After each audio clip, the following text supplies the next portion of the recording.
bénisse. C'est merveilleux. Dieu vous bénisse. Puisse le Seigneur enrichir toutes les vies ce soir au nom de Jésus. Père, te remercions pour ce temps. Merci pour ta bonté. Merci pour ta puissance. Merci parce que tu nous as appelés. Seigneur, je prie que ton appel soit efficace dans nos vies au nom de Jésus. Que toute faiblesse soit dissipée. Que l'ignorance soit dissipée. Que la léthargie quitte nos vies. Que la tiédeur et la froideur quittent nos vies. Nous allons nous lever pour accomplir le défi de la journée au nom de Jésus. Bénis ton peuple.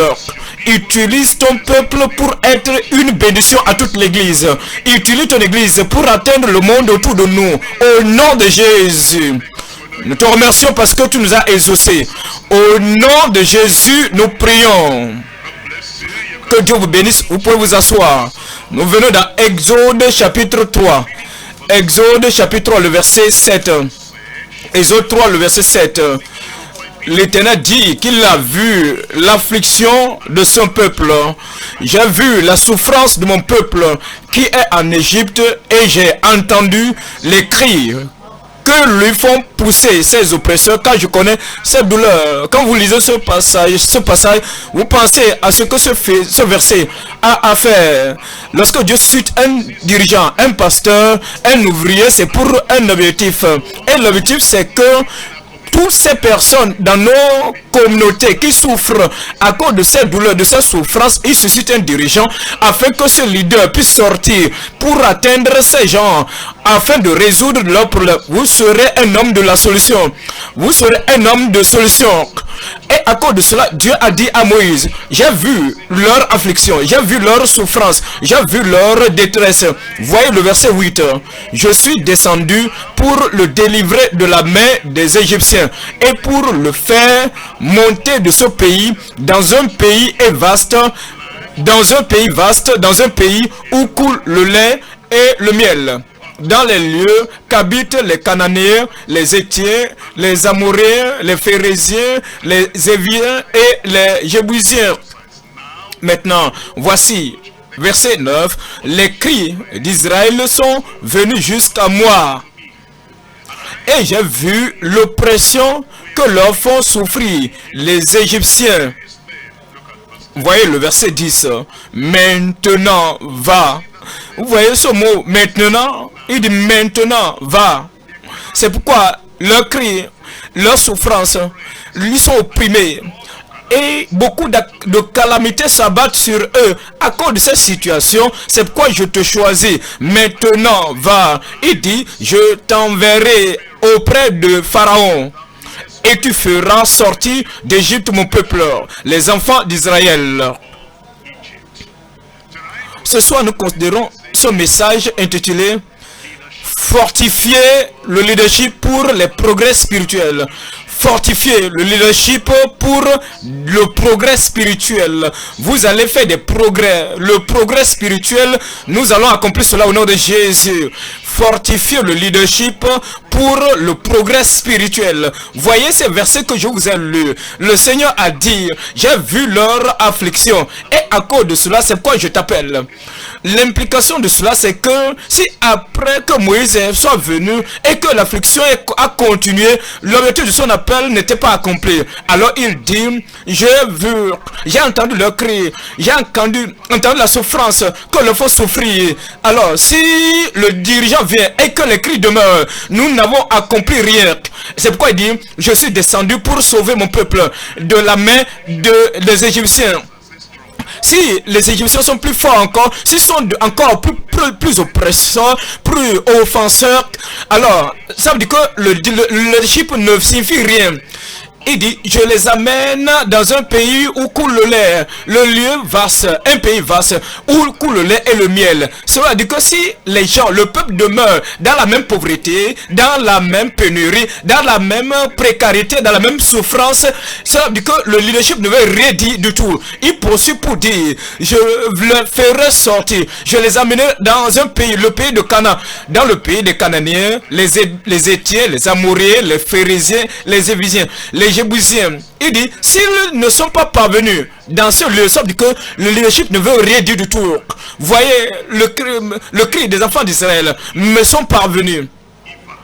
Si après que Dieu a choisi Moïse, si après que Dieu t'a choisi et qu'il m'a choisi et que nos cris demeurent les mêmes, nos oppressions demeurent intactes, les maladies demeurent intactes, nos défaites demeurent intactes, alors il n'y a aucune raison qui montre que nous avons été choisis en tant que des dirigeants. Il dit alors si les Égyptiens continuent de les oppresser, si les mêmes oppresseurs que nous avons peur auparavant, les mêmes oppresseurs dont on entendait parler continuent d'opprimer, alors notre leadership ne veut rien dire. Je veux que vous ne commencez pas à examiner dans votre pensée l'attitude des membres dans votre église locale, l'attitude ou la peur, ou l'affliction, ou la tradition, ou les superstitions des gens dans votre église locale. S'ils continuent d'avoir peur des sorciers et sorcières comme des incroyants, ça veut dire que notre leadership ne veut rien dire. S'il continue d'avoir peur des Égyptiens, notre leadership ne veut rien dire. S'il continue de parler de la même manière, il parle dans la peur, il parle des choses de la superstition. Lorsqu'ils ont un peu de rêve, ils sont en train de suer. S'ils sont toujours les mêmes personnes, ça veut dire que nous ne faisons rien. Parce que c'est la raison pour laquelle nous avons été exactement appelés. Et la même chose se passe dans leur vie. Voyez le verset 10. Maintenant, va, je t'enverrai auprès de Pharaon. Si les gens continuent d'avoir peur de l'homme super, le superman, l'homme tout-puissant, l'homme fort, et qu'ils sont timides, s'ils ont peur devant cet homme, ce super homme, et s'ils continuent d'avoir peur, et que nous avons peur de cet homme, et que nous-mêmes nous avons peur de cet homme, ça veut dire que notre leadership ne veut rien dire. Maintenant, va, je t'enverrai vers Pharaon. Je t'enverrai vers Pharaon. Et tu feras sortir d'Égypte mon peuple. Dites-moi, tu feras sortir quoi? Tu feras quoi? Sortir mon peuple. Dites-moi quoi? Sortir mon peuple où? Sortir mon peuple d'Égypte. Lorsque Moïse repart en Égypte, il y avait des miracles, des prodiges. L'eau a changé en sang et les poissons sont morts et les sauterelles ont dévasté les champs et tous ces miracles, ces signes, regardez, tous ces miracles seraient inutiles si les enfants d'Israël n'étaient pas sortis d'Égypte. Tous ces miracles étaient destinés pour un but. C'était pour un objectif. Si ces objectifs, ces miracles se produisent et que le peuple demeure en Égypte, l'objectif ou bien le leadership de Moïse serait en vain. La raison pour laquelle devons nous examiner et penser ce que nous faisons, les activités que nous faisons, les efforts que nous faisons, les croisades que nous organisons et tous les congrès que nous tenons, toutes les formations que nous organisons et les développements que nous organisons, tout cela sera vain si notre famille, si nos membres demeurent les mêmes, si nos ouvriers ne sortent pas de leur état, ne sortent pas de l'Égypte, ne sortent pas des ténèbres, ne sortent pas de l'occultisme, s'ils ne sortent pas des choses qui les oppriment.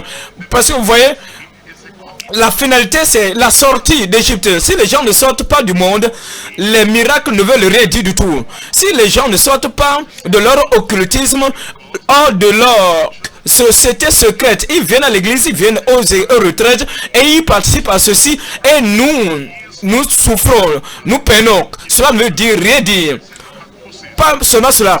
Lorsque vous voyez les enfants d'Israël, le souci de Dieu c'était que de les faire sortir d'Égypte. Ce n'était pas la fin. Je vais les faire sortir pour les amener dans un pays où coule le lait et le miel. S'ils sont sortis maintenant et qu'ils traversent le désert, s'ils n'avaient pas atteint la terre de Canaan, la terre promise, tous ces miracles et prodiges seraient inutiles pour Israël, sans valeur.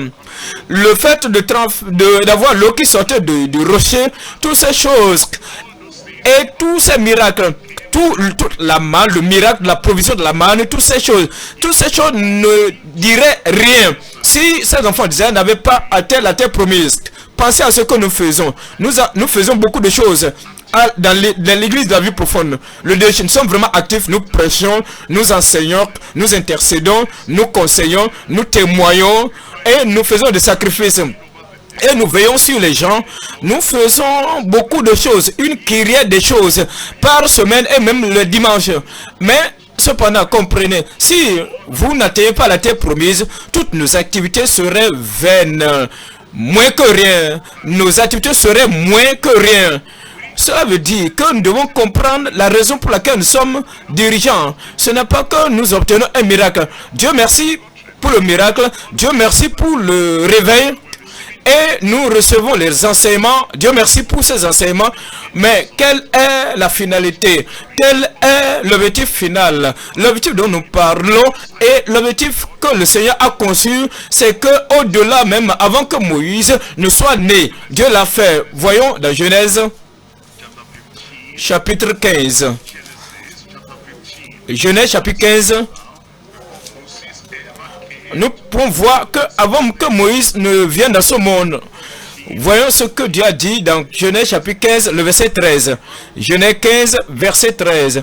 Même avant qu'Abraham ne devienne Abraham, il était dit à Abraham, sache que tes descendants seront étrangers dans un pays, c'est le pays d'Égypte, qui ne sera point à eux, ils y seront asservis et on les opprimera pendant 400 ans.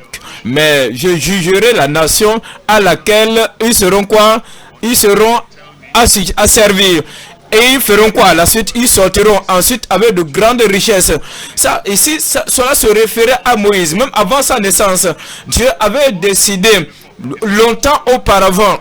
Après même, il dit, ils allaient sortir avec de grandes richesses. Toi, tu iras en paix vers tes pères. Tu seras enterré après une heureuse vieillesse. À la 4e génération, ils reviendront ici. Et à la 4e génération, ils reviendront ici. Je veux que vous considérez maintenant Exode chapitre 12. Le verset 40. Exode 12, 40. Et dit maintenant, voyez Exode 12, 40. L'Éternel dit à Moïse et à Aaron, voici une ordonnance au sujet de la Pâque. Aucun étranger n'en mangera. Tu circonciras le peuple. Le verset 40. Le séjour des enfants d'Israël en Égypte fut de 430 ans. Et au bout de 430 ans, le jour même, toutes les armées de l'Éternel firent quoi? Sorties du pays d'Égypte. Vous voyez, c'était accompli en ce moment-là. Ce n'est pas seulement le miracle, mais c'est l'objectif derrière le miracle. Ce n'est pas seulement le message, mais c'est l'objectif du message. Ce n'est pas seulement avoir le leadership, mais c'est l'objectif que poursuit le leadership. C'est pourquoi nous comprenons que tous les miracles, tous les signes, les prodiges, et les miracles, les activités, les labeurs et les veillées que nous faisons, si cela ne fait pas sortir les gens de l'Égypte pour les amener dans le pays de la promesse de Canaan, alors la terre promise, tout ce que nous faisons, cela sera inutile. Vous ne ferez pas une œuvre inutile. Votre œuvre sera une œuvre d'objectif et récompensée au nom de Jésus-Christ. Fortifier le leadership. C'est pourquoi nous fortifions le leadership. Et pourquoi nous sommes fortifiés? Nous fortifions le leadership pour le progrès spirituel, pour la percée spirituelle, pour que le peuple de Dieu auquel nous prêchons puisse sortir. Je dis, ils sortiront. Ils ne vont pas seulement sortir, mais ils vont entrer à la terre promise au nom de Jésus. Nous allons considérer 3 points dans le message. Premièrement, la commission obligeante, la commission obligeante pour un leadership accompli. La commission obligeante pour un leadership accompli, un leadership qui accomplit le but. La mission est là et c'est une commission obligeante, contraignante. Et vous regardez cela et vous voyez que l'objectif va s'accomplir. Deuxième point, la contamination contagieuse. La contamination contagieuse pour le leadership passé. Ceux d'entre nous qui servent le Seigneur depuis des années, pensez aux années, à la fidélité des années passées. Et peu à peu, il y aura la contamination, j'allais dire. Et peu à peu, il peut avoir aussi la corruption ou le compromis. Même dans ce type de leadership, cela est contaminatoire et cela affecte la femme, ça affecte l'homme, ça affecte les jeunes et affecte l'église, le campus et toutes les sections de l'église. Et d'une manière insignifiante, nous avons la contamination contagieuse pour le leadership fidèle passé. Troisième point. La concentration constante, c'est-à-dire que la concentration, l'objectif, vous êtes orienté, vous vous dites, voici le point, vous n'allez pas tourner à droite ni à gauche et vous n'allez rien permettre de vous distraire, il n'y a pas autre chose. Cette seule chose que vous poursuivez, que cela doit être accompli, vous êtes concentré à cela de manière constante, la concentration constante sur un leadership objectif et fructueux. Sur un leadership fructueux et objectif. Quel est le point numéro 1? 1, 2, 3, partons. La commission obligeante pour un leadership objectif ou bien qui accomplit le but. Maintenant, nous allons utiliser l'appel de Moïse au leadership pour voir l'objectif, comment nous pourrons accomplir cet objectif.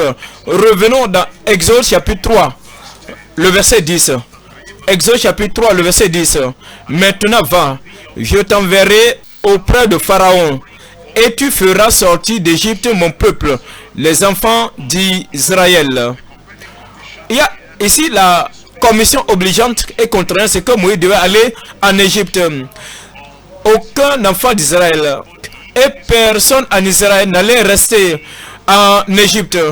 Tout le monde, toutes les femmes, tous les hommes, toutes les femmes, tous les garçons, toutes filles appartenant à Israël devaient sortir. Ils sont en train de sortir au nom de Jésus-Christ. Et quand vous prenez l'œuvre du Seigneur dans cette communauté, les gens que Jésus-Christ, pour lesquels Jésus est mort, ils sont dans le monde, dans le péché, ils vivent, il y a un motif qui t'oblige, il y a une commission obligeante, vous les faites sortir du péché, donnez-moi un bon amen, vous les faites sortir des ténèbres, donnez-moi un bon amen, vous les faites sortir des sociétés secrètes au nom de Jésus-Christ. Nous considérons Exode chapitre 19, le verset 4. Exode 19, verset 4. Gardez cela à l'esprit. Gardez cela à l'esprit. Quand vous venez à l'église, vous observez votre congrégation. Est-ce que vous pensez, est-ce que ces membres sont sortis du monde? Est-ce qu'ils sortent du monde? Est-ce qu'ils sortent de l'Égypte? Sinon, votre œuvre sera inutile, vaine. Sinon, votre objectif, l'objectif de votre appel serait vain. Et ce serait vraiment inutile. C'est de les faire sortir, Ils vont sortir. Voyons Exode chapitre 19, le verset 4. Exode 19, verset 4. Vous avez vu ce que j'ai fait à l'Égypte et comment je vous ai porté sur des ailes d'aigle et amené vers moi. Voyez ce point, voyez cela. Je vous ai fait sortir et je vous ai porté. Ces gens ils viennent à l'église, à la vie profonde. Ceux qui viennent là, à l'église là, ainsi ils sont sortis et ils ont été amenés vers le Seigneur. Est-ce qu'ils ont été sortis du monde pour aller vers le Sauveur? Est-ce qu'ils ont été sortis des ténèbres pour la lumière? Est-ce qu'ils ont été arrachés des ténèbres, de l'idolâtrie pour la vraie adoration? Est-ce qu'ils sont sortis des choses mauvaises, quelles que soient ces choses-là? Et comme ils viennent au Sauveur, au Créateur, au Rédempteur, c'est pourquoi? Parce que c'est l'objectif, c'est l'obligation c'est l'obligation du leadership. Voyez le verset 5. Verset 5. Maintenant, si vous écoutez ma voix et si vous gardez mon alliance, vous m'appartiendrez entre tous les peuples, car toute la terre est à moi. Vous voyez, il dit au-delà de tout cela, est-ce que nous pouvons dire, la congrégation, l'assemblée que j'enseigne, les membres que j'influence, est-ce qu'ils sont au-dessus de leurs voisins? Est-ce qu'ils sont différents? En toute honnêteté, ils sont différents, sont-ils différents? En sainteté, sont-ils différents? Dans l'obéissance à la parole de Dieu, sont-ils différents du monde? Ou bien ils se comportent seulement comme des gens du monde? L'objectif et l'appel que Dieu a donné à Moïse, que Dieu nous donne, c'est que ce peuple soit spécial, au-dessus, différent des autres peuples sur la terre, dans leur compréhension, dans leur foi, dans leur confiance en Dieu, le courage dans le Seigneur, et l'habilité, la capacité à prier et la capacité à chercher la face du Seigneur pour s'en tenir aux promesses du Seigneur. Des gens qui s'associent à nous. Est-ce que si nous accomplissons la paix de Dieu dans notre vie, est-ce que ces personnes sont différentes? Voyons dans le verset 6. Verset 6. Vous serez pour moi un royaume de sacrificateurs. Un royaume de sacrificateurs. Des gens dont nous disons que nous sommes en train de servir. Est-ce que nous sommes en train d'accomplir cet objectif? Est-ce qu'ils comprennent qu'ils sont sacrificateurs? Est-ce qu'ils peuvent prier? Est-ce qu'ils peuvent lire la Bible? Est-ce qu'ils connaissent à propos du sacrifice de Jésus-Christ? Est-ce qu'ils comprennent qu'il n'y a aucun autre nom par lequel nous pouvons être sauvés si ce n'est le nom de Jésus-Christ? Nous voyons le verset chapitre 20 d'Exode, le verset 1. Exode chapitre 20, le verset 1. Alors Dieu prononça toutes ces paroles en disant, je suis l'Éternel ton Dieu. Dites-moi non, je suis l'Éternel ton Dieu qui t'a fait quoi? Sortir du pays d'Égypte, de la maison de servitude. Le Seigneur mentionne toujours cela pour rappeler à Moïse et rappeler au leadership qu'ils doivent sortir. Si les gens ne sont pas sortis, alors de quoi nous réjouissons-nous? De quoi sommes-nous dans la joie? Et quel est l'objectif? Quel profit apportons-nous dans la vie? Quel nombre nous comptons? Et nous disons, nous avons tel effectif dans notre église, nous avons tel effectif dans le groupe, nous avons tel effectif dans l'état, dans le pays, nous avons tel et tel effectif. Quel est le but du nombre? Si les gens, ces multitudes-là ne sont pas sortis du monde, ils ne sont pas sortis des traditions, ils ne sont pas sortis des ténèbres, ils ne sont pas sortis du mal, parce que c'est l'objectif réel de notre appel, c'est l'objectif réel de la commission que le Seigneur nous a confiée. Voyez le verset 3. Verset 3. Tu n'auras pas d'autre Dieu devant ma face. Des gens que nous prêchons, est-ce qu'ils savent que c'est le seul Dieu vivant, ce Dieu que nous servons, et dire ce Dieu sera mon Dieu, ce Jésus sera mon sauveur? Voyez le verset 4. Tu ne te feras point d'image taillée, ni de représentation quelconque des choses qui sont en haut dans les cieux, qui sont en bas sur la terre, et qui sont dans les eaux plus bas que la terre. Et ils ont obéi, parce que vous voyez, Moïse, il est parti sur la montagne pour recevoir la loi de l'Éternel. Et les enfants d'Israël s'étaient détournés. Et ils ont fabriqué un veau d'or. Et ils ont contrôlé même ce que Dieu a dit. Et il dit, ah, le ministère est terminé. Les miracles sont terminés. Tout est terminé. Et Dieu a dit non, c'est fini. Ils ne sont plus mon héritage. Ma portion, je vais les détruire. Et je ferai de toi une grande nation. Parce que vous savez, parce que c'est leur sortie de cette idolâtrie, c'est leur libération de ces ténèbres qui conçut le ministère de Moïse. Parce que le ministère n'est pas seulement qu'il nous donne la manne, il nous a donné de l'eau, du rocher, il nous donne ceci, il nous donne cela. Il doit avoir l'obéissance à cette parole de Dieu. Et maintenant, la Bible que nous lisons, les gens que nous dirigeons, est-ce que nous les poussons à l'obéissance? Est-ce que nous les poussons à demeurer, à s'attacher à ce Dieu seul et véritable? Lorsqu'il y a un défi dans leur vie, et peut-être ils ont un éboris vers qui s'aller, vers un devin. Voyez le verset 7. Verset 7. Tu ne prendras point le nom de l'Éternel ton Dieu en vain, car l'Éternel ne laissera point impuni celui qui prendra son nom en vain. Les gens que nous lisons, que nous dirigeons, est-ce qu'ils ont l'honneur pour Dieu? Est-ce qu'ils respectent le nom de Dieu Tout-Puissant? Est-ce qu'ils estiment plus haut le nom de Dieu Tout-Puissant? Est-ce qu'ils gardent ce nom comme un nom sacré? Est-ce qu'ils sacralisent le nom de Dieu? Et peut-être dit Jésus. Peut-être il s'amise, il banalise le nom de Christ. Un peu de choses seulement Jésus, un peu de choses seulement Jésus, même dans les choses banales. Et il ne peut pas même appeler le nom de leur Père n'importe comment. Il ne peut pas appeler le nom de leur autorité locale, le nom du maire même comme ça. Et à tout bout de champ, oh Jésus, et ils utilisent le nom de Jésus à tort et à travers, comme s'il y a quelque chose qui ne va pas avec ce nom. Mais ce que le Seigneur dit, que voici votre ministère. Si vous ne mettez pas l'emphase, si vous ne produisez pas la conversion, si votre ministère, si leur vie ne reflète pas la conversion, alors le ministère n'est pas seulement diviser la mer rouge, non, ce n'est pas seulement faire quelque chose pour mettre quelque chose sur sur le bois pour qu'il regarde. Non, ce n'est pas seulement cela. Parce que c'est ce qui indique qu'ils seront complètement différents, distincts et différenciés des hommes du monde et de tous les Égyptiens qui vivent et qu'ils ont abandonnés et des Cananéens vers qui ils allaient. Ils doivent être différents parce que la grâce de Dieu est maintenant venue dans leur vie et a transformé leur vie et a changé toutes choses. Je prie que cette même conviction vienne à chacun de nous au nom de Jésus. Il poursuit et dit dans le verset 8,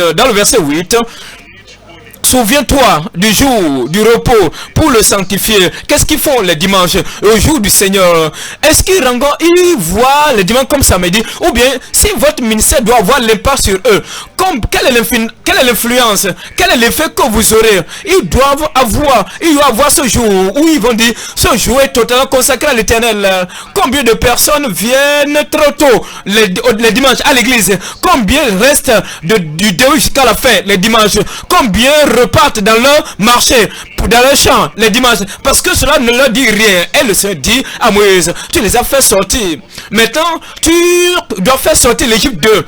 Fais-les sortir de l'Égypte et fais sortir l'Égypte de leur vie. Fais sortir les traditions d'Égypte de leur. Faut expulser l'adoration d'Égypte de leur vie. Et faut ôter l'adoration de l'Égypte de leur vie. Fais sortir toute chose qui appartient à l'Égypte de leur vie. C'est un processus à deux phases. D'abord, fais-les sortir d'Égypte. Deuxièmement, fais sortir l'Égypte de leur vie. Nous voyons dans ce même chapitre 20, le verset 22. Le verset 22, l'Éternel dit à Moïse, tu parleras ainsi aux enfants d'Israël. Vous avez vu que je vous ai parlé depuis les cieux. Moïse, dis-leur, vous avez vu, je vous ai parlé depuis les cieux.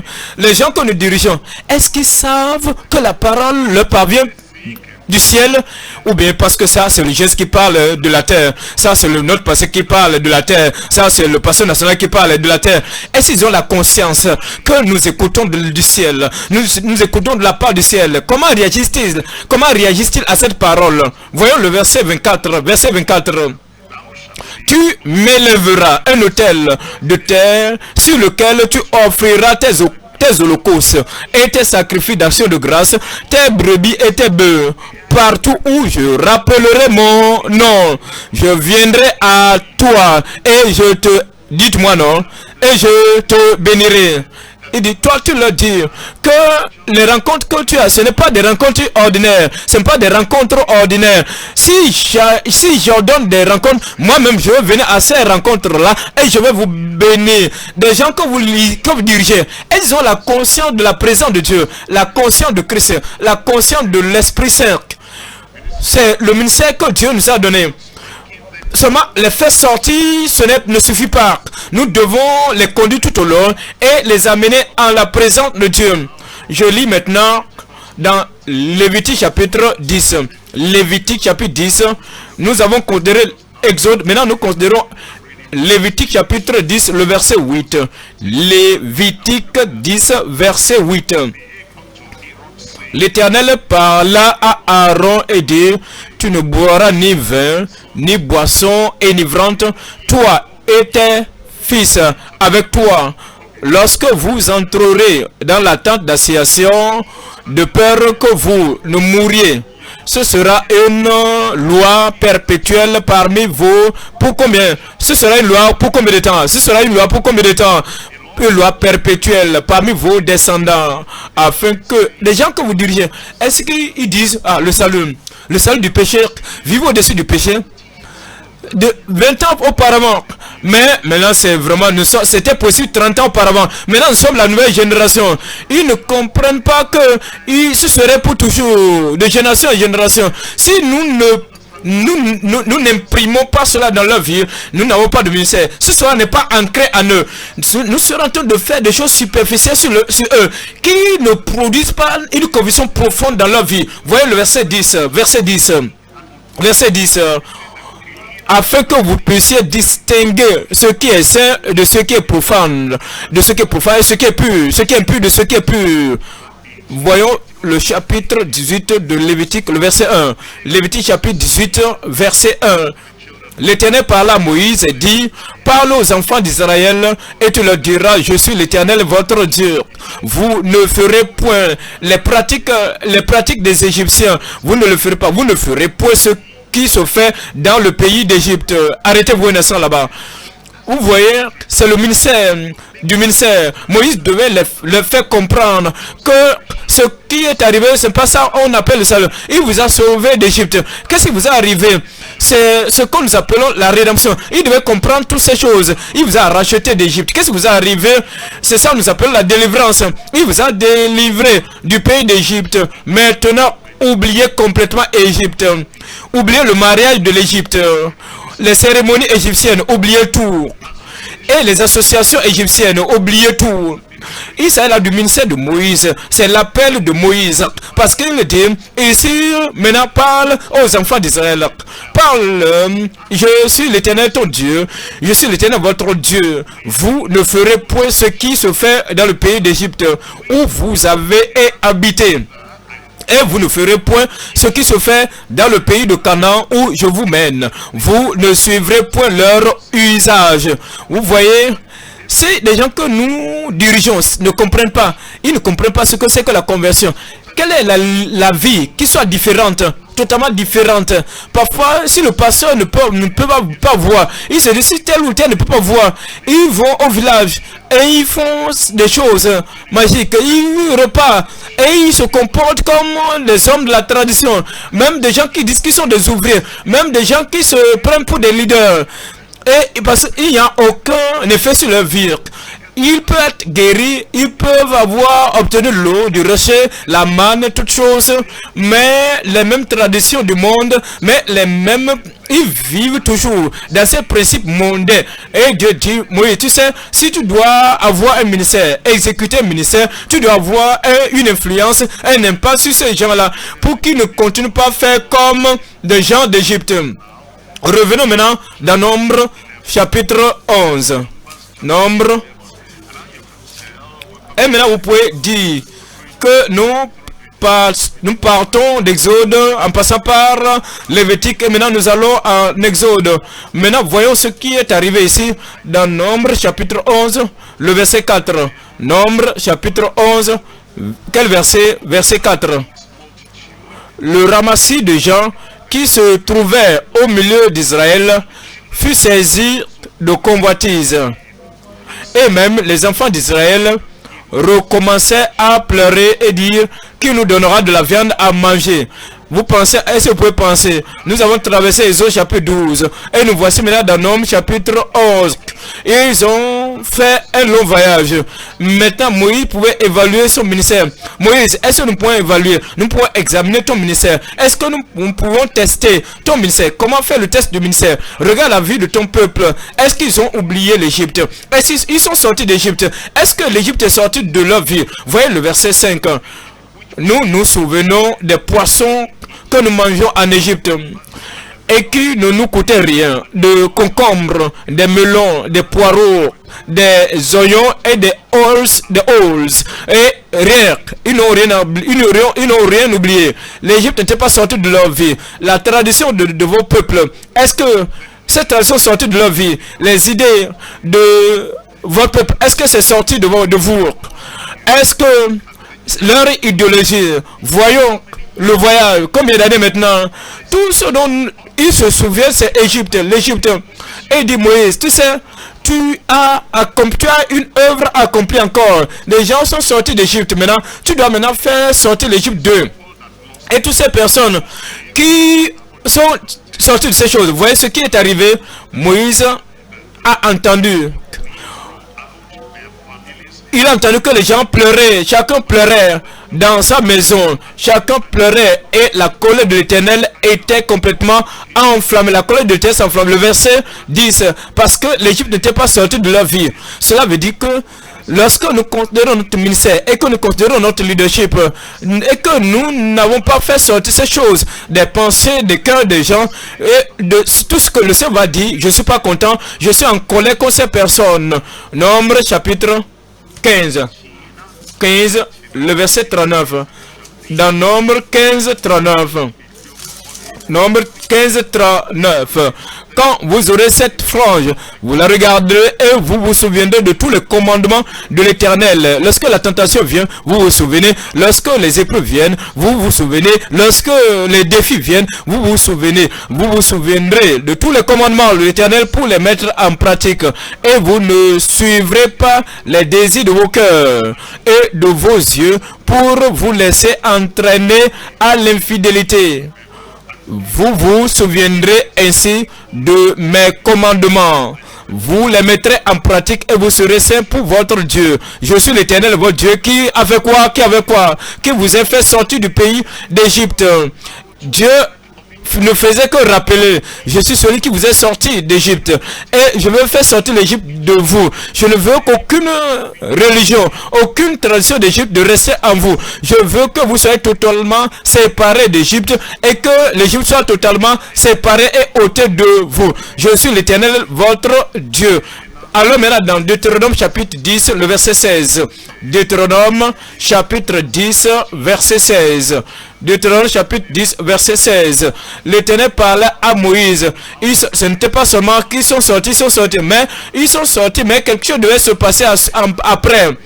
Lisons le chapitre 16, le chapitre 10, le verset 16 de Deutéronome. Vous circoncirez donc votre cœur et vous ne roidirez plus votre cour. Alors, ça dit que Moïse, tu sais,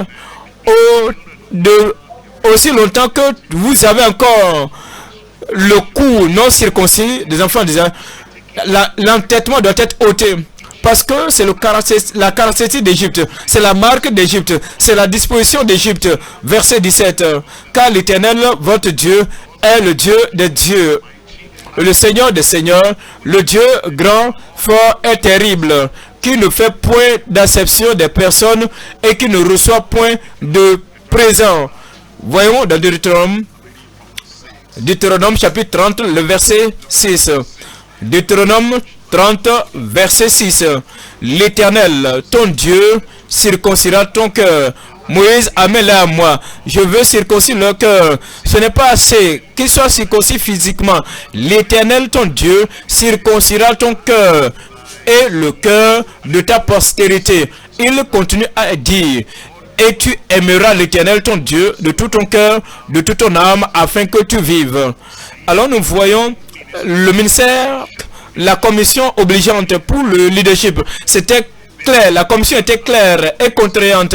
Il n'y aura pas une autorisation à l'excuse, à la réserve personnelle, à la faiblesse ou une concentration sur d'autres nations. Moïse n'avait pas la permission d'aller consulter chez les Cananéens, d'aller consulter chez les Éviens, d'aller consulter chez les Jébusiens, les Étiens. Et après ces consultations, il va dire, alors c'est bon, la circoncision du cœur là, ce n'est pas populaire. Et tous les commandements du Seigneur, quand nous avons besoin d'obéir, ce n'est pas populaire, mais les autres ne font pas comme nous. Nous voulons être comme les autres. Non, vous ne devez pas être comme eux. Vous devez sortir, être au-dessus de tous. C'est la parole que Dieu a donnée à Moïse et c'est la mission, la commission obligeante que Dieu nous donne. Et je prie que le Seigneur nous donne la grâce de comprendre la profondeur de la commission et de l'appel qu'il nous donne au nom de Jésus. Ensuite, nous allons suivre. Nous ne serons pas satisfaits avec la guérison de quelqu'un, avec le fait qu'un paralytique est guéri. Toutes ces choses sont bonnes, mais l'objectif de ces choses, la finalité, l'objectif, la destination de miracle, c'est de faire quoi? C'est de le faire sortir d'Égypte et faire sortir d'Égypte d'eux. Et cela va se passer au nom de Jésus-Christ. Pourquoi? Comment nous considérons les enfants d'Israël eux-mêmes et comme vous les considérons, vous considérez ces enfants d'Israël des années plus tard, vous voyez comme ce n'était plus comme auparavant. Si vous savez ce qui leur est arrivé, alors vous allez savoir ce qui nous arrive. Et nous saurons ainsi comment resserrer nos ceintures et comment nous lever encore pour que ce ministère, pour renouveler les choses, pour dire voici ce que le Seigneur, ce à quoi le Seigneur m'a appelé et cela sera accompli au nom de Jésus. Cela nous pousse au point numéro 2. Quel est le point numéro 2? La contamination contagieuse de leadership fidèle du passé. Est-ce que vous avez remarqué, comme vous prenez de l'argent, quand vous prenez de l'âge et que vous avez plus d'expérience de l'église, c'est comme la ferveur qu'on avait auparavant n'est plus là. C'est comme que la conviction qu'on avait n'est plus là. C'est comme si le sérieux et le combat de la foi qui a été transmis au sein une fois pour tout n'est plus là. C'est comme la course, le fait de courir, la vitesse de courir, la course devant nous n'est plus là. C'est comme l'enthousiasme et l'empressement pour prêcher, l'empressement pour toucher, pour transformer les vies. C'est comme cela n'est plus à nous. Voyez Ésaïe chapitre 9, verset Ésaïe chapitre 9, Ésaïe chapitre 9, le verset 16. Ésaïe chapitre 9, quel verset? Verset 16. C'est pourquoi le Seigneur, verset 15, ceux qui conduisent ce peuple l'égare, verset 16 en français, verset 15, ceux qui conduisent ce peuple l'égare, et ceux qui se laissent conduire se perdent, ceux qui les suivent se perdent, et ceux qui conduisent les font perdre. Et Jérémie chapitre 18, verset 15. Nous lisons dans Jérémie chapitre 18, le verset 15. Jérémie chapitre 18, verset 15. Cependant mon peuple, voyez cela, cependant mon peuple a oublié, mon peuple m'a oublié. Ils offrent de l'encens à des idoles. Il a été conduit à chanceler dans ses voies, à quitter les anciens sentiers. Ça veut dire que les dirigeants, les anciens, les dévanciers ont égaré le peuple. Et le sérieux avec lequel on devait prendre la parole de Dieu, la restitution, la conversion ou le baptême ou la vie qu'on devait mener. Mais ce sérieux n'est plus là. Ce sérieux n'est pas là. Mais c'est vrai, nous lisons cela dans la Bible. Et chaque fois que nous avons l'occasion de nous enseigner aux gens, mais l'empressement pour pousser ces personnes, pour les défier, pour leur dire, as-tu pu faire ceci? Est-ce que tu as réellement fait tes restitutions? Est-ce que tu es baptisé dans l'eau? Maintenant tu dis que tu es sauvé. Est-ce que tu as été maintenant sanctifié? Est-ce que tu étais rendu saint? Est-ce que tu es baptisé dans le Saint-Esprit? Est-ce que tu penses au ciel? Ouais, ce sérieux, cette disposition n'est plus là. Parce que les anciens, les dévanciers eux-mêmes sont devenus cool, sont devenus froids et tièdes. Voyons dans Jérémie chapitre 2, le verset 3. Jérémie 2, 3. Israël était consacré à l'Éternel. Mais maintenant, il était consacré à l'Éternel. Israël était sainteté à l'Éternel. Parce qu'auparavant, la sainteté était le mot d'ordre. La sainteté était le mot d'ordre. La sainteté était le slogan. La sainteté était le centre de la conversation. La sainteté au centre de l'habillement. La sainteté était au centre de la cérémonie du mariage. La sainteté dans toutes choses, dans tout ce que nous faisions. Mais maintenant, la sainteté... Alors, Israël était sainteté à l'Éternel. Pour qu'est-ce qui a amené le changement? Qu'est-ce qui a fait que Israël n'est plus comme ça? Je considère Malachie chapitre 2, Malachie chapitre 2, le verset 5. Malachie chapitre 2, verset 5. Malachie chapitre 2, et dit, mon alliance avec lui était, vous voyez c'est le passé, l'imparfait. Mon alliance était une alliance de vie et de paix. Ce que je lui accordais pour qu'il me crée. Et il a eu pour moi de la crainte. Vous voyez, et il tremblait devant mon nom. Auparavant, ce qu'on fait, est-ce partout où je vais, est-ce que Dieu est un observateur silencieux?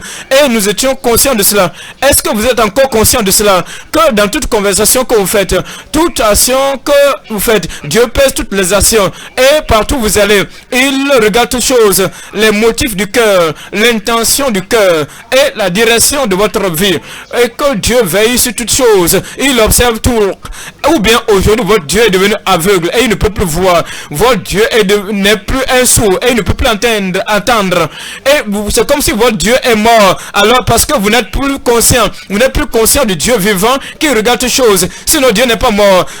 Et que Dieu n'est plus en connexion avec vous. Et vous n'êtes plus en connexion avec Dieu. C'est comme tout ce que vous faites. Dieu n'est plus dedans. Ce que vous faites là. Parce que je n'ai plus cette proximité avec Dieu. Je n'ai plus cette intimité avec Dieu. Et c'est ce que vous pensez. Parce que vous n'êtes pas comme vous étiez auparavant. Voyez le verset 6. Voyez le verset 6. La loi de la vérité était dans sa bouche auparavant, et l'iniquité ne s'est point trouvée sur ses lèvres. C'est au passé. Il a marché avec moi dans la paix et dans la droiture. Il a détruit de mal beaucoup d'hommes. Vous voyez, auparavant, même en marchant, votre présence amène les gens même à craindre de faire le mal. Pour dire, ah, mon dirigeant vient.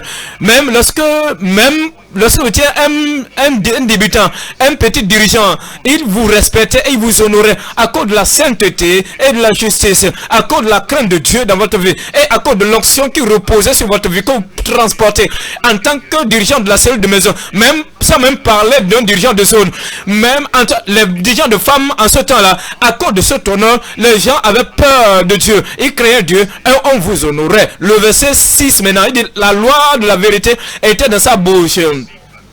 Le verset 7, car les lèvres du sacrificateur doivent garder la science, et c'est à sa bouche qu'on demande la loi. Maintenant, quand vous considérez la contamination contagieuse, qu'est-ce qui se passe? Je vais utiliser les lettres du mot leadership. Le L pour la léthargie, le E pour le fait d'être trompé, le D, c'est d'être égaré. Le R, la ruine, ce qui est ruineux. Le S, c'est être silencieux. Le S encore, le A, c'est l'hypocrite. Le I, c'est être ignorant. Le P, c'est pour la partialité. Vous voyez, le L, il y a un leadership léthargique. Le L est pris pour un leadership léthargique. Acte des Apôtres, chapitre 18, le verset 17. Acte 18, 17. Acte 18, 17. Alors tous se saisissant de Sosthène, le chef de la synagogue, le battirent devant le tribunal sans que Galion s'en mit en peine. C'était le dirigeant, il était un dirigeant. Galion, il était un dirigeant. Et on a pris Sosthène, on l'a battu. Et le seul dirigeant là, il le regarde, il était léthargique, indifférent. Et c'est ce que le leadership fait aujourd'hui. Beaucoup de choses se passent. Nous voyons une fille, un garçon qui font quelque chose. Et vous dites, cela ne veut rien dire. Nous voyons une femme non mariée ou bien une femme mariée avec une autre personne qui sont dans une relation et ils se remoquent. Et nous sommes dans un leadership léthargique. Nous voyons des gens qui font des choses, qui disent des choses, et nous savons que ce n'est pas correct, cela n'est pas juste, cela n'est pas la justice, cela n'est pas la conviction de la parole de Dieu.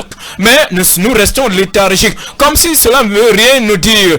Alors, le E, nous avons le leadership séduire. Lorsque le leadership est séduire, entraîner dans l'argent, impliqué dans la fraude, impliqué dans la tradition. Lorsque il y a toutes ces choses, l'implication de ces choses, on le dit dans 2 Timothée,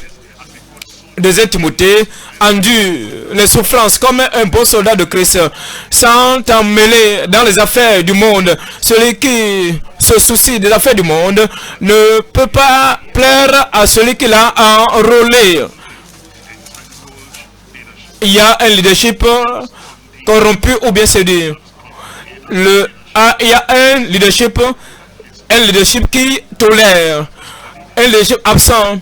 Peut-être le lundi, puisque tout est satellite, le pasteur n'est pas là, pour même la formation des ouvriers, le dirigeant n'est pas là, il n'est pas là, et le mardi, pour le développement du leadership, le dirigeant n'est pas là, et il n'est pas là, peut-être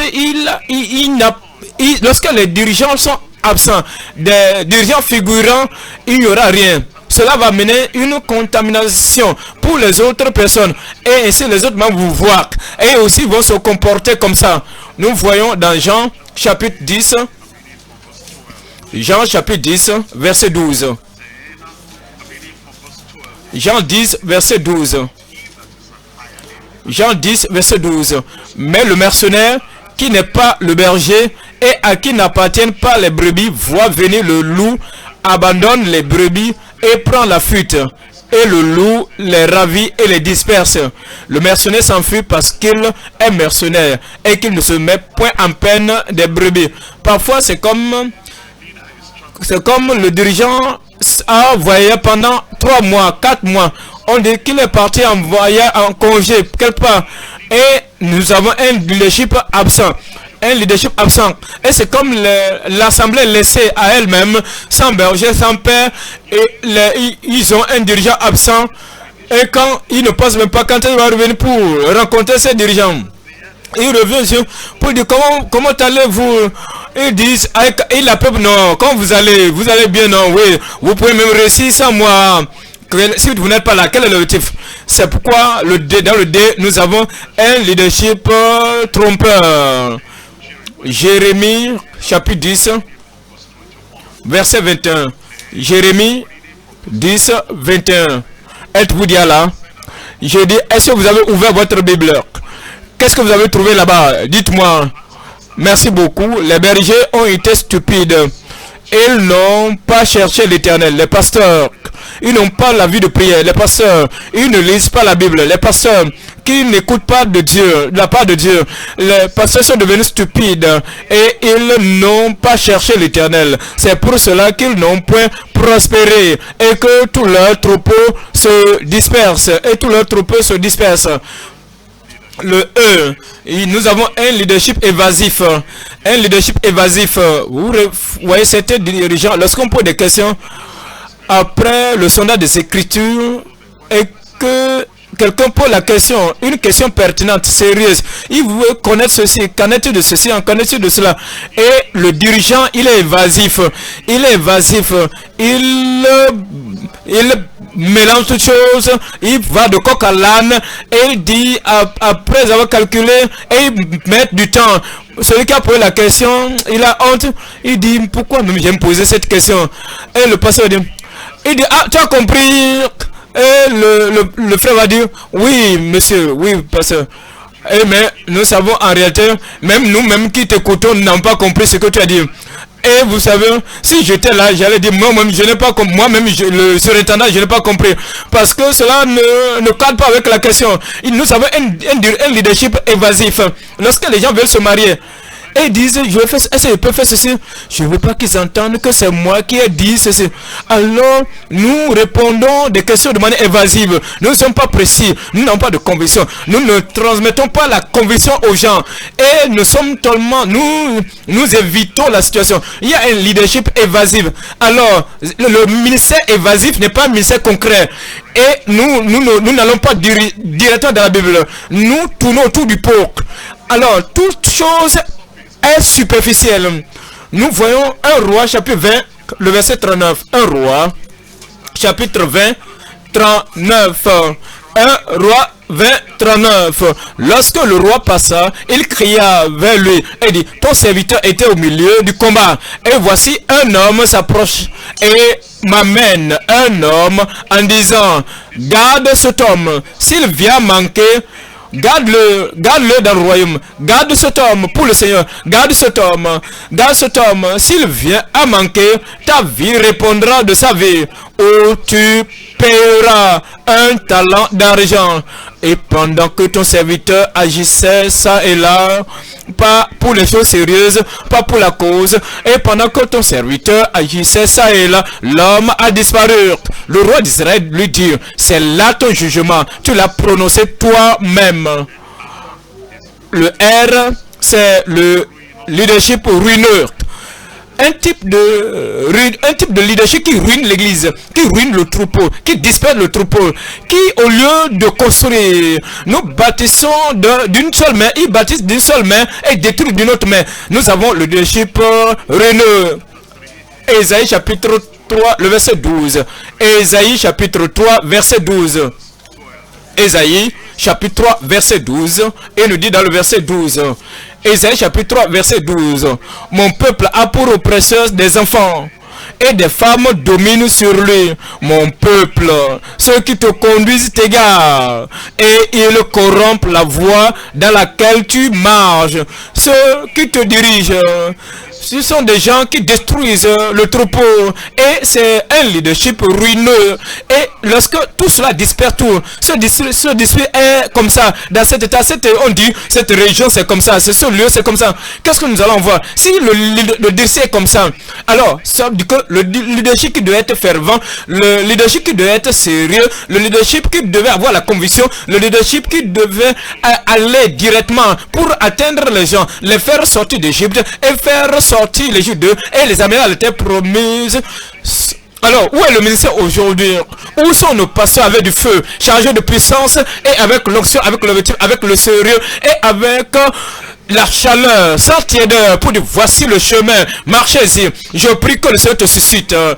Le leadership ruineux, le S, nous avons un leadership béat, un leadership muet, un leadership muet. Nos dirigeants ont perdu leur voix. Le leadership a perdu la voix. Il a perdu son autorité. Il est tellement commun avec les gens. Il mange partout. Il dîne partout. Il emprunte de l'argent de n'importe qui partout. Et il prend toutes choses, tous les cadeaux. Il mendie même au prix des gens pour dire peux-tu me donner ceci, peux-tu me donner cela, peux-tu me passer de l'argent, peux-tu me passer ceci. Et l'argent qu'il a emprunté, même il ne paie pas. Lorsque il vient à l'église, il regarde des gens. Lorsque leurs yeux se croisent avec la personne, pour dire, ah, la personne peut-être, il dit, ah, avec ça, il dit, pasteur, ah, pasteur, souviens-toi, hein, ah, j'attends mon argent. Il est muet, il ne peut pas parler, il est sans parole. Il ne peut rien dire parce que à cause de sa situation, voyez ceci dans Luc chapitre 1, Luc chapitre 1, le verset 22. Luc chapitre 1, verset 22. Luc chapitre 1, verset 22. Luc chapitre 1 verset 22. Quand il sortit, il ne put leur parler et il comprit qu'il avait eu une vision dans le temple. Il leur faisait des signes et il resta muet. Il resta muet. Vous savez, parfois, la fille rapporte à maman pour dire le pasteur m'a appelé à venir à remplir un formulaire. Le pasteur m'a appelé à faire quelque chose. Qu'il a dit qu'il veut m'enseigner quelque chose. Vous savez, le pasteur commençait pas à me toucher. Il a quand même pas touché mes parties privées. Et j'ai dit pasteur. Et je me suis échappé. Et cette fille a rapporté à maman. Et la mère a appelé le pasteur pour dire pasteur, j'ai entendu, hein. Je sais ce qui se passe, hein. Ma fille m'a tout raconté. Et il vient à l'église. Il est muet. Comment un pasteur de ce type peut parler? Comment peut-il prêcher? Parce que cette femme-là, et la femme dit, vas-y, prêche, hein? Il est muet. C'est la raison pour laquelle le leadership est ruiné. Et je prie que le Seigneur, Dieu va amener le réveil d'un leadership véritable dans l'église partout au nom de Jésus. Alors, le H, c'est mis pour le leadership hypocrite. Le leadership hypocrite. Luc chapitre 13. Luc chapitre 13, verset 14. Luc chapitre 13, verset 14. Mais le chef de la synagogue, indigné de ce que Jésus avait opéré cette guérison un jour de sabbat, dit à la foule, il y a 6 jours pour travailler. Venez donc vous faire guérir en ces jours-là, et non pas le jour du sabbat. Hypocrite, lui répondit le Seigneur. Hypocrite, lui répondit le Seigneur, est-ce que chacun de vous, le jour du sabbat, ne détache pas de la crèche son bœuf ou son âne pour le mener boire? Et cette femme, le leadership hypocrite, vous voyez, lorsque nous sommes hypocrites et que les gens le savent, et les gens peuvent nous défier pour dire, pasteur, tu as dit que nous ne devons pas faire cela, mais je ne veux pas affronter mon pasteur, mais je me suis rendu compte que l'autre fois, tu as fait quelque chose similaire à ce que tu avais refusé là. Parce que je dois appeler ma femme. Et tu disais à ma femme de ne pas porter quelque chose comme ça. Parce que pourquoi nous faisons ceci? Pourquoi nous pratiquons un double standard dans l'église? Excusez-moi, mais avec le respect que je vous dois, mais votre femme a fait quelque chose de mauvais, de pire que ce que même tu avais dit. Parce que ma fille est venue me dire à la maison, quand tu l'as défié, qu'en est-il de ceci, qu'en est-il, pasteur? Comment peux-tu parler ça? Parce que nous connaissons ta fille vit avec nous. Et même, j'ai même averti tes enfants, tes filles là. Mais voici la manière dont elle s'habille. Et vous voyez, Nous savons, ils savent que vous êtes hypocrite. Si vous êtes hypocrite, vous n'avez pas de voix, vous n'avez pas de parole, vous n'avez rien à dire. Alors il dit, l'amour, la charité bien ordonnée commence par soi-même. Vous devez commencer par votre femme. Si vous ne pouvez pas parler à votre femme, alors si vous ne pouvez pas parler à votre femme et que c'est à ma femme que vous pouvez parler, si vous ne pouvez pas vous adresser à votre garçon et c'est à mon garçon que vous allez réprimer, c'est de l'hypocrisie, non? Que cela commence à la maison. Parlez à votre femme à la maison, parlez à vos enfants à la maison. Lorsque ces choses sont bien ordonnées à la maison, vous pouvez maintenant vous positionner au pupitre pour parler. Et je peux dire maintenant, c'est parce que c'est que tu as bien ordonné ta maison et tu as mis ta maison en ordre. Alors c'est de cette manière qu'il faut guérir l'hypocrisie. Et quand ces choses vont sortir de l'église, le Seigneur va t'aider et le Seigneur va m'aider et il va aider chacun de nous au nom de Jésus-Christ. Nous voyons le I, c'est un leadership ignorant. Ésaïe chapitre 56. Ésaïe 56, le verset 10. Le leadership ignorant. À la vérité, c'est ce qui détruit l'église. En ce temps-là, Ésaïe chapitre 56, verset 10, il dit, ces gardiens sont tous aveugles. Ces gardiens sont tous aveugles, sans intelligence. Ils sont tous des chiens muets, incapables d'aboyer, Ils ont des rêveries et se tiennent couchés. Vous voyez, des gens, ils sont ténébreux, ignorants, mais ils sont supposés veiller sur les gens. Ils sont terriblement ignorants au milieu des gens. Je prie que la lumière, la connaissance de la parole de Dieu nous vienne au nom de Jésus-Christ. Nous allons nous réveiller, nous allons nous lever et nous allons accomplir un message adéquat au nom de Jésus-Christ. Le PMI, le P pour le leadership partial. Le leadership partial. Les gens auxquels nous prêchons la parole de Dieu, si je cite la parole de cette manière, cela va blesser tel pasteur et nous sommes partiels. Et le seul tel pasteur va penser que je prêche contre lui. Si je cite cette parole, cela va affecter ma femme. Et ma femme peut même dire, lorsqu'on va retourner à la maison, elle va dire, mon mari, pourquoi tu ne peux pas me parler en privé? Et tu es sorti et tu as lu la Bible et tout le monde me regardait dans ma direction. Et ils ont su que tu penses, et tout le monde pensait que tu parlais de moi. Pourquoi tu dois être partiel, je sais pas. Et est-ce que pourquoi? Et vous court-circuitez la parole de Dieu à cause de ce frère, à cause d'une soeur, à cause de ma fille, de mon garçon là-bas, à cause de mon ami là-bas. Et alors ça, du coup, si nous faisons aussi, nous allons tout couper, nous allons tout dilapider de la parole de Dieu. Et ainsi nous voyons que Dieu a donné la parole à Moïse, toute la parole, et il a donné la parole à tout le monde, peu importe la personne que cette parole a faite. Nous préparons tout le monde pour le ciel. Vous préparez votre femme pour le ciel, n'est-ce pas? Comment la parole la fait-elle? La parole la prépare pour le ciel. Votre fils, votre garçon, vos amis et vos pasteurs, vos collègues pasteurs et vos collègues, vous les préparez. Vous préparez tout le monde pour le ciel. Et lorsque la parole de Dieu les parvient, vous dites, gloire à Dieu, le pasteur veut que tout le monde aille au ciel. Et nous y parviendrons. Nous allons là-bas. Je dis, nous irons là-bas. Cela va se passer au nom de Jésus. Le leadership partiel ou partiel. Malachie, chapitre 2, le verset 8. Malachie 2, verset 8. Malachie chapitre 2 verset 8. Mais vous vous êtes écartés de la voie, parlant aux dirigeants. Vous vous êtes écartés de la voie. Vous avez fait de la loi une occasion de chute pour plusieurs. Vous avez violé l'alliance de Lévi, dit l'Éternel des armées. Et moi, je vous rendrai méprisable et vil aux yeux de tout le peuple, parce que vous n'avez pas gardé mes voies. Et que vous avez fait quoi? Que vous avez fait quoi? Vous avez égard à l'apparence des personnes. Quand vous interprétez la loi, nous prêchons délibérément dans ce message et nous gardons silence dans tel domaine. Nous enseignons bien un domaine et sur notre domaine, nous gardons silence. Parce que si je lis cela va m'affecter. Parce que j'ai emprunté de l'argent de la personne là et je n'ai pas encore payé. Et j'ai dit, on dit le méchant emprunte et il ne rembourse pas.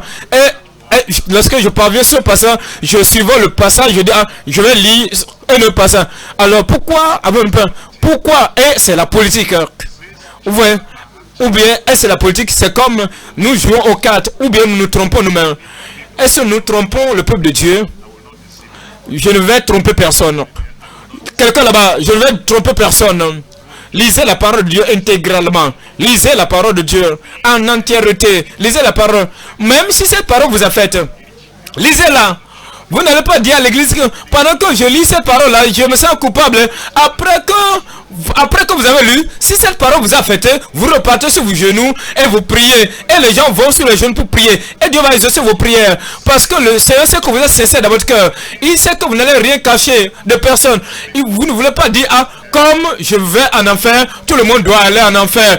Parce que je n'ai pas accepté cette vérité, tout le monde ne doit pas connaître cette vérité. Vous allez tout lire et vous allez dire, Seigneur, aide-moi. J'ai besoin d'être dans ce domaine. Je ne suis pas parfait dans ce domaine. Mais je vais prêcher de toute manière afin que moi-même, je puisse aller au ciel.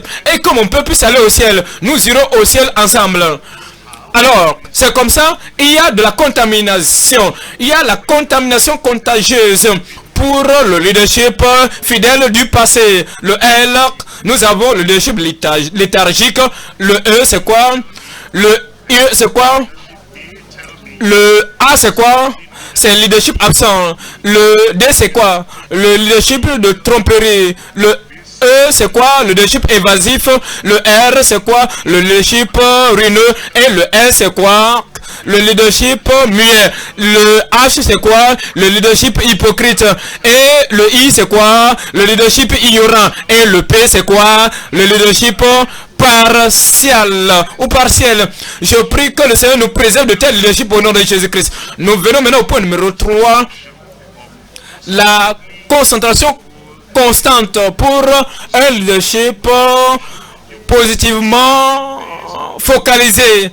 Vous êtes constant, vous êtes constant, vous êtes concentré de manière constante pour un leadership accompli, positif et fructueux. Daniel, chapitre 12. Daniel, chapitre 12, verset 3. Ceux qui auront été intelligents brilleront comme la splendeur du ciel. Et ceux qui auront enseigné la justice à la multitude brilleront comme les étoiles à toujours et à perpétuité. Que tout le monde dise Amen. Y a-t-il ces gens là-bas? Y a-t-il des sages ce soir? Dieu vous rendra sage. Et comme vous serez sage, vous allez briller comme la splendeur des étoiles au nom de Jésus. Dans notre sagesse, dans votre sagesse, vous allez tourner, vous allez conduire. Vous allez faire aller avec Dieu. Vous allez dire, je vais conduire des multitudes à la justice. Je vais conduire les péchés hors de leurs péchés. Dites cela à haute voix. Je vais faire sortir des multitudes de pécheurs de leurs péchés. Je vais faire sortir des pécheurs de l'Égypte. Je vais prêcher et l'Égypte sortira de leur vie. Ma vie va amener des gens, beaucoup de personnes à la justice. Que Dieu le confirme. Ce ministère va prospérer dans tes mains. Et le Seigneur va t'utiliser puissamment. Le leadership positivement fructueux va amener les âmes hors de l'Égypte. Cela va pousser les âmes hors de l'Égypte. Deuxièmement, ce leadership va purger l'Égypte hors de leur âme. Expulser l'Égypte hors de leur âme. C'est un leadership positivement fructueux. Troisièmement, ce leadership va conduire des multitudes à la justice. Cela va tourner des gens, détruire les gens du péché, les éloigner des ténèbres et les conduire à la justice.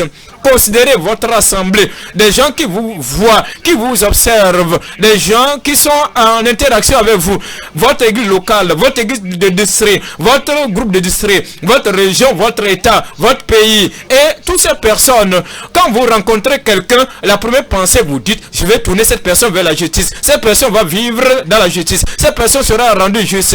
Et la grâce de Dieu sera abondante dans leur vie et dans votre vie. Lorsque quelqu'un vous rencontre et veut parler des affaires, voulant parler de ceci ou de cela, des choses obscènes, votre conviction, vous dites qui est d'affaires ou pas, cette personne-là, je vais la tourner vers la justice.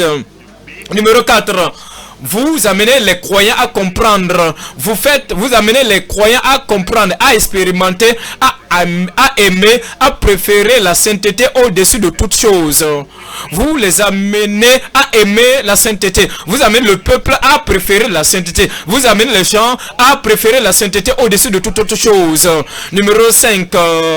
Il y a le leadership qui est positivement fructueux va être toujours concentré vers le gain des âmes. Vous ne voulez pas que quelqu'un soit sous vous et que ces personnes soient stériles. Vous allez les affermer et les influencer et établir les familles pieuses. Le mari va comprendre que je serai pieux. Pendant que ma femme est là, ma femme n'est pas là, la femme doit comprendre que je dois être pieuse. J'ai une alliance avec Dieu et j'ai l'alliance avec mon mari. Et les enfants dans les familles doivent comprendre que nous devons être pieux. Vous influencez les familles et vous affermissez les familles pour être pieuses. Numéro qui suit, vous allez promouvoir la lecture de la Bible et la dévotion, une vie de dévotion personnelle. Vous amenez les gens à aimer lire la Bible eux-mêmes. Ils aiment tellement la parole de Dieu et vous les influencez. Vous aimez la parole de Dieu et vous les influencez et vous encouragez la lecture personnelle de la Bible. Numéro 8. Vous allez développer la foi des membres. La foi des membres. Vous développez leur foi. Vous savez, souvenez-vous, Dieu est au trône. Il va déplacer vos montagnes. Peu importe la situation. Vous n'allez pas amener ces gens-là à toujours vous voir, à regarder, à toujours avoir les yeux sur vous comme c'est vous qui déplacez les montagnes. Non, vous développez leur foi. Numéro 9. Vous créez la soif. Vous suscitez la soif pour le baptême dans le Saint-Esprit. Vous recevez une puissance. Le Saint-Esprit surviendra sur vous. Et vous serez mes témoins à Jérusalem, dans la Samarie et jusqu'aux extrémités de la terre. Numéro 10. Vous élevez la foi de la fidélité. Vous élevez le niveau de fidélité dans la vie des membres. Vous voulez qu'ils soient fidèles. Ils veulent être fidèles. Ils doivent être fidèles. Et ils ont l'expérience dans le cœur. Vous faites la fidélité. De la fidélité, le mot d'ordre. Numéro 11. Vous impliquez tout le monde. Avec confiance, vous encouragez tout le monde à être assuré, à avoir le courage, l'intrépidité. Ils n'ont peur de personne et ils ont la confiance en Dieu. Et ils se disent, je sais ce à quoi Dieu m'a appelé. Je suis là pour accomplir cela. Je n'ai peur de personne. Je vais obéir à Dieu. Ils ont le courage. Le numéro qui suit. Vous enrôlez toute l'église, toute l'assemblée à combattre pour la foi qui a été transmise au sein une fois pour toutes. Vous les engagez, vous les amenez à comprendre que nous sommes engagés ensemble, nous sommes unis ensemble. Et voici la femme, la famille, j'allais dire, des chrétiens, des saints conscients, qui sont conscients du combat, la défense de la foi. Vous serez fructueux, puissants, vous serez puissants. Vous ne serez pas stériles. Je dis, vous ne serez pas stériles. Voyons dans 2 Pierre chapitre 1. 2 Pierre chapitre 1, le verset 8. 2 Pierre chapitre 1, verset 8. Si ces choses sont en vous, car si ces choses sont en vous, et ils sont avec abondance, elles ne vous laisseront point oisifs ni stériles pour la connaissance de notre Seigneur Jésus-Christ. Tout le monde qui écoute la parole ce soir, le Seigneur va vous susciter, le Seigneur va vous élever, et le feu du Saint-Esprit viendra dans toutes les vies au nom de Jésus. Votre leadership sera fructueux, va porter des fruits, sera positif et un leadership pratique, et votre leadership va tourner des multiples vers Dieu dans la justice. Ce soir, vous allez prier comme vous n'avez jamais prié, vous allez parler à Dieu comme vous n'avez jamais parlé à Dieu, et vous allez dire, Seigneur, aujourd'hui, que ce feu commence par brûler dans mon cœur. Ce soir ici, change-moi pour que je devienne un autre homme. Fais de moi un champion, fais de moi un conquérant, fais de moi un soldat de Christ, et je ne veux pas rebrousser chemin. Toutes ces défaillances dans ma vie, cette déficience à moi, cela doit être purgé et ôté de ma vie. Y a-t-il quelqu'un qui veut prier ce soir? Tu vas dire, oh Seigneur, me voici. Fais quelque chose ce soir. Fais quelque chose ce soir. Fais quelque chose ce soir. Et change ma personnalité. Change mes perspectives. Change la direction de ma vie. Change mon leadership. Seigneur, je veux que cela soit fait de ma vie. Seigneur, je veux que cela soit fait de ma vie. Parle au Seigneur, parle au Seigneur, parle au Seigneur. Je veux que cela soit fait de ma vie. Parle au Seigneur. Parle au Seigneur, parle au Seigneur. Et le Seigneur va t'aider. Le Seigneur va t'aider. Le Seigneur vous aidera.